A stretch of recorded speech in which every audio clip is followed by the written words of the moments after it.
और ब्रेक के बाद एक बार फिर से आपका स्वागत है और अब बारी है आज के महाउपाय की। चलिए आचार्य जी से जान लेते हैं आज का महाउपाय।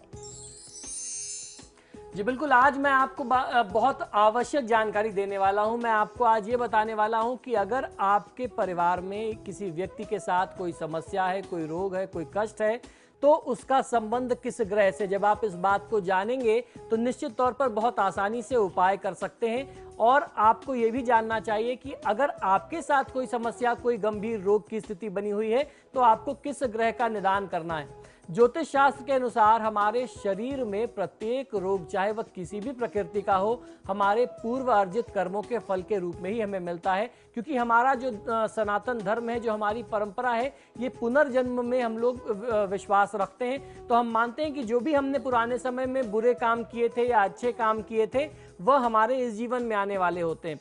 तो जब बुरे कर्म आप करते हैं तो निश्चित तौर पर वो किसी न किसी माध्यम से, रोग के माध्यम से, गरीबी, दुख, बीमारी के माध्यम से हमारे समक्ष आते हैं।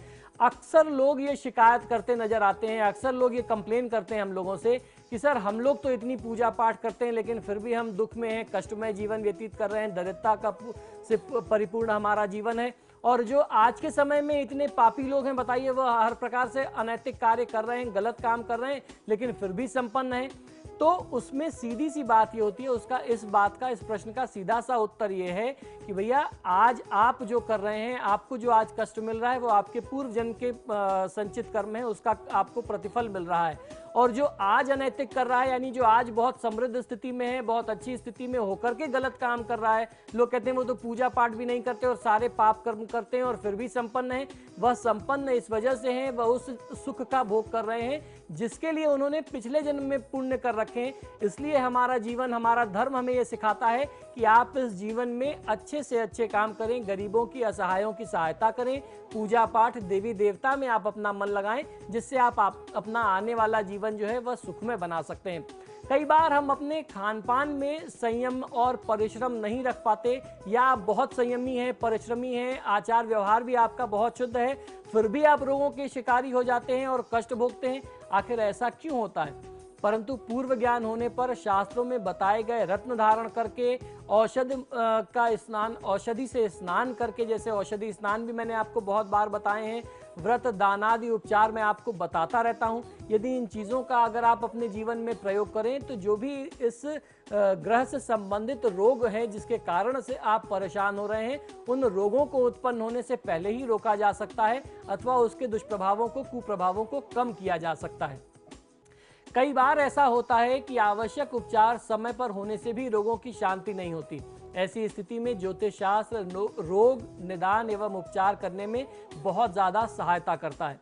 जन्म कुंडली में 6वां भाव रोग शत्रु का माना जाता है, जिसे रोग, रिपु और ऋण कहते हैं। यानी रोग, शत्रु और कर्ज की स्थिति को देने वाला होता है कुंडली का 6th हाउस, 6वां भाव। अतः ग्रह यदि निर्बल होकर के षष्ठ स्थान में बैठते हैं, यानी कमजोर होकर के 6ठे भाव में बैठते हैं, तो अपने कारकत्व के अनुसार कष्ट देते हैं। यदि उन पर शुभ ग्रह की दृष्टि हो जाए तो कष्ट कम हो जाता है, और पाप ग्रह की दृष्टि हो जाए तो रोग असाध्य एवं अधिक कष्टकारक हो जाता है। विभिन्न ग्रह षष्ठ भाव में बैठ करके निम्न प्रकार के रोग देते हैं, जो मैं अब आपको बताने वाला हूं कि अगर 6ठे ग्रह में कौन कौन से, 6ठे भाव में कौन कौन से ग्रह बैठे हैं तो उसके अनुसार आपको कौन कौन सा रोग मिलेगा।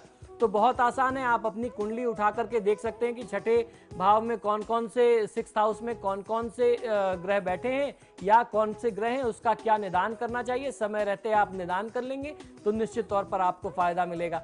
तो सबसे पहले बात करते हैं सूर्यदेव की। अगर 6ठे स्थान में सूर्यदेव बैठते हैं तो अस्थि विकार यानी हड्डियों से संबंधित प्रॉब्लम मिलती है, जिसमें आपने देखा होगा कि लोगों के, अक्सर लोग शिकायत करते हैं, मेरे पास अक्सर लोग आते हैं कि हड्डियां उनकी घिस रही हैं, डॉक्टर ने उनको बताया उनको अस्थि से संबंधित रोग हो रहा है, उनकी हड्डियां बहुत कमजोर हो गई हैं, उठने बैठने में हड्डियां टूट जाती हैं। तो इस प्रकार के जो भी समस्या है वो 6ठे भाव में यदि सूर्य होगा तो उनको ये रोग मिलेगा।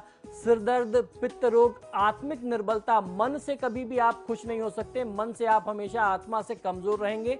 नेत्र दोष, आपकी दृष्टि कम होना यानी आपकी आईसाइट वीक होना भी चंद्रमा के कारण ही होता, अगर चंद्रमा 6th हाउस में होगा, क्षमा करें, सूर्य 6ठे भाव में होगा तो। अब बात कर लेते हैं चंद्रमा की। चंद्रमा के छठे भाव में होने से मानसिक दुर्बलता होती, क्योंकि चंद्रमा के बारे में कहते हैं चंद्रमा मनसो जाता, चंद्रमा मन का कारक होता है। अगर चंद्रमा 6th हाउस में होगा, मून 6th हाउस में होगा, तो आप मेंटली बहुत वीक होंगे, आपका मन कहीं नहीं लगेगा, मेंटली और इमोशनली आप बहुत ज़्यादा वीक हो जाएंगे। ब्लड से रिलेटेड आपको इन्फेक्शंस मिल सकते हैं, और उसके साथ साथ लेफ्ट आई में आपको प्रॉब्लम आ सकती है, वाम नेत्र दोष हो सकता है। लेफ्ट आई में आपको हमेशा आईसाइट की प्रॉब्लम रहेगी। जलोदर जो एक बीमारी होती है, शरीर में घाव हो जाते हैं जिसमें पानी भर जाता है, उस तरीके की चीज़ें आपको परेशान करने लगेंगी। शीत प्रकृति के रोग, यानी आपको ठंड बहुत ज़्यादा लगेगी, जुकाम नज़ला आपको हमेशा रहा करेगा। तो ये सारी समस्या जो है वो चंद्रमा के छठे भाव में बैठे होने से होती है। अब बात आ जाती है मंगल की। अगर मंगल छठे भाव में होगा तो पित्त रोग होगा, सूखा रोग होगा, भय आपको बहुत ज़्यादा लगेगा, अनजाना डर लगेगा, आपके साथ बार बार एक्सीडेंट्स होंगे, अग्नि से भय बार बार रहता है, बिजली से आपको करंट से बहुत ज़्यादा भय रहेगा, बार बार चोट लगेगी और बिना मतलब का आपको ब्लीडिंग होती रहेगी, रक्त बहता रहेगा। हाई ब्लड प्रेशर और लो ब्लड प्रेशर की प्रॉब्लम भी मंगल से ही आती है। तो ये सारे दोष हैं जब अगर मंगल छठे भाव में बैठ जाए।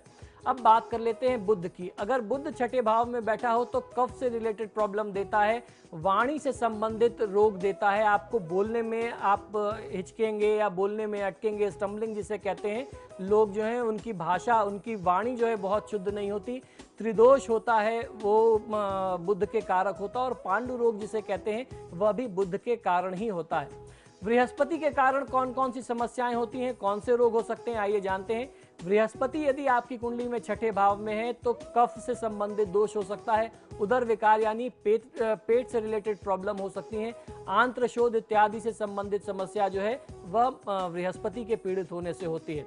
यदि शुक्र जो है वह छठे भाव में हो तो वीर्य से संबंधित, स्पर्म से रिलेटेड प्रॉब्लम्स आती हैं, प्रमेह के समस्या हो सकती है, मधुमेह यानी डायबिटीज से रिलेटेड प्रॉब्लम होती है, और आपके गुप्तांगों से संबंधित, मूत्र दोष से संबंधित समस्या हो सकती है। उसके साथ साथ आईसाइट से रिलेटेड प्रॉब्लम आती है यदि शुक्र जो है वह छठे भाव में बैठा है या छठे भाव में किसी अशुभ ग्रह या क्रूर ग्रह द्वारा देखा जा रहा है, दृष्ट है, तो उससे ये समस्या आती है। अब शनि अगर छठे भाव में आ जाए तो क्या प्रभाव हो सकता है? शनि के छठे भाव में आते ही छठा भाव और ज़्यादा खराब हो जाता है और ज़्यादा बली हो जाता है, जिसमें लकवे से संबंधित, पैरालिसिस से रिलेटेड प्रॉब्लम आती है, गैस से रिलेटेड गैस्ट्रिक डिसऑर्डर्स हो सकते हैं, वात रोग जिसे कहते हैं, घुटनों में दर्द, गठिया, पैरों में पीड़ा, आकस्मिक दुर्घटना से संबंधित समस्याएं देखने में आती हैं। अब वहीं राहु अगर छठे भाव में हो तो आपको फूड पॉइजनिंग, विष भय, आपको कोई गलती से कुछ खिला पिला दे या आप कुछ खा लें, उसमें कहीं ना कहीं कोई पॉइजन का कुछ वो हो, कीटाणु नाशक आप कुछ खा सकते हैं, उससे रिलेटेड आपको प्रॉब्लम आ सकती है। तो ये सारे जो हैं इन्फेक्शंस या बीमारियां आपको राहु से मिल सकती हैं। विष भय, कीटाणु रोग, कुष्ठ रोग, स्किन से रिलेटेड समस्या, ये राहु से जनित प्रॉब्लम होती है। अब वहीं केतु अगर आ जाए छठे भाव में तो क्या हो सकता है? आकस्मिक दुर्घटना, अचानक कोई बिना आपकी उम्मीद के अनएक्सपेक्टेड कोई दुर्घटना हो जाए, एक्सीडेंट हो जाए, विष विकार हो जाए, गलती से जहर आप स्वयं कुछ और समझ करके खा लें या आपको खिला दिया जाए, इस तरीके की जो प्रॉब्लम होती है वह केतु के छठे भाव में होने से होती है।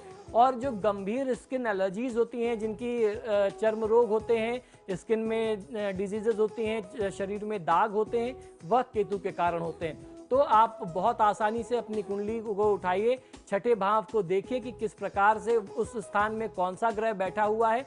बस सिर्फ उस ग्रह में, उस स्थान में बैठे हुए ग्रह को देख करके आप स्वयं अपने हिसाब से उपाय कर सकते हैं, क्योंकि इन ग्रहों के निवारण के लिए उपाय हम लोग हर सप्ताह, हर दिन आपको बताते रहते हैं। तो इसी के साथ ही हमारे आज के कार्यक्रम में फिलहाल इतना ही। बहुत बहुत शुक्रिया आपका आचार्य जी हमारे स्टूडियो में आने के लिए। जी नमस्कार। तो आपके सितारे में फिलहाल इतना ही, लेकिन खबरों के लिए देखते रहिए समाचार प्लस। नमस्कार।